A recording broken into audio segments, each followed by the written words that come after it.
Dito na kami guys sa aming cottage kung saan kami ay matutulog mamayang gabi.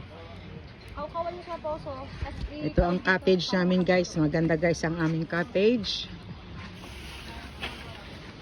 Ito guys. Ayan. Dito kami sa Calatagan, Batangas.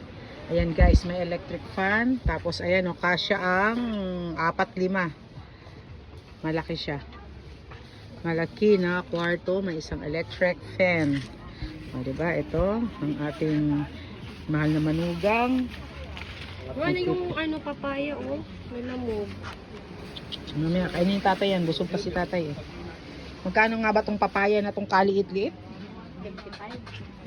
Uno. So, ayan kami guys. Sige na. Una mag-base ka na ng pandigo mo. Oy, wag kayong lalayo ha. Wag ka. Ano? Huwag nyo ito itapon. Pwede itong igiban o gawing tabo dun sa puso. Nagawin ko itong tabo. Wala kayong ano. Ito pa